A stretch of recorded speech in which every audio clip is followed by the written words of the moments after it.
Hello everyone, welcome back to my channel. என்னை ஈன்ற தாயே, என் தமிழே முதல் வணக்கம். இன்றைக்கான வீடியோவில் ஒரு குயிக்கான டேஸ்டியான கோழி மிளகு வறுவல் பெப்பர் சிக்கன் எப்படி செய்யலாங்கிறது பார்க்கலாம் வாங்க. அதுக்கு 1/2 kg அளவுக்கு சிக்கன் எடுத்து வச்சுருக்கேன்.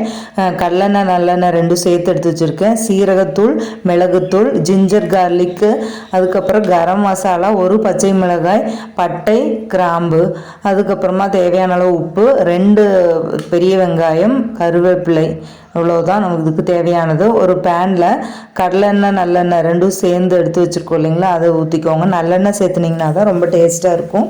அதை ஹீட் பண்ணிக்கோங்க. ஹீட் ஆன உடனே பட்டை, கிராம்பு ரெண்டும் சேர்ந்து பொரிஞ்ச உடனே அது கூட கருவேப்பிலை சேர்த்துருங்க. அதுவும் பொரிஞ்ச உடனே நம்ம கட் பண்ணி எடுத்து வச்சுருக்கிற பெரிய வெங்காயத்தை போட்டு நல்லா வதக்கி விட்டுறலாம். அது கூடவே உப்பு சேர்த்து வதக்குங்க. எப்போவுமே வெங்காயம் வதங்குறப்போ உப்பு சேர்த்துனிங்கன்னா ரொம்ப டேஸ்ட்டாக இருக்கும்.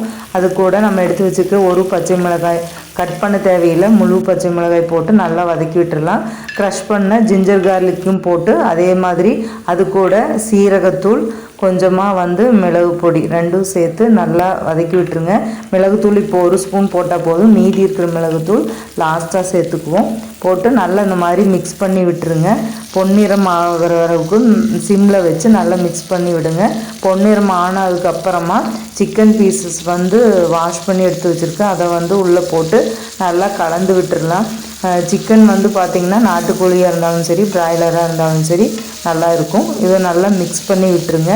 மிக்ஸ் பண்ணதுக்கப்புறமா எடுத்து வச்சுருக்க கரம் மசாலா, அது கூட கொஞ்சம் மல்லித்தூள், அது சொல்ல மறந்துட்டேன், மல்லித்தூளும் சேர்த்து நல்லா மிக்ஸ் பண்ணி விட்டுருங்க. இந்த மாதிரி மிக்ஸ் பண்ணிவிட்டு அதுலேயே தண்ணி வரும். அது அளவுக்கு ஒரு 5 மினிட்ஸ் இந்த மாதிரி தண்ணி வரும். அந்த டைமில் மூடி வச்சு ஒரு 5 to 10 மினிட்ஸ் குக் பண்ணிடுங்க. குக் பண்ணிங்கன்னா இங்கே பார்த்தீங்கன்னா இந்த மாதிரி தெரியும், எண்ணெய் தண்ணி எல்லாம் கலந்து இந்த மாதிரி கொதி வரும். இந்த டைமில் தண்ணி சேர்த்துனிங்கன்னா போதும்.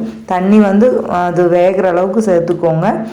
சேர்த்துட்டு ரொம்ப தண்ணி சேர்த்த வேண்டாம். சேர்த்துட்டு இந்த மாதிரி ஒரு 5 மினிட்ஸ் விட்டு க்ளோஸ் பண்ணி விட்டு எடுத்து பாருங்க. செக் பண்ணிக்கோங்க, உப்பு சரியாக இருக்கான்னு பார்த்துக்கோங்க. அது கூட ஏற்கனவே எடுத்து வச்சுருக்கிற மிளகுத்தூளையும் சேர்த்து நல்லா மிக்ஸ் பண்ணி விட்டுருங்க. மிளகுத்தூள், சீரகத்தூள் ரெண்டுமே வீட்டில் வறுத்து அரைச்சது தான், கடையில் வாங்கினது கிடையாது.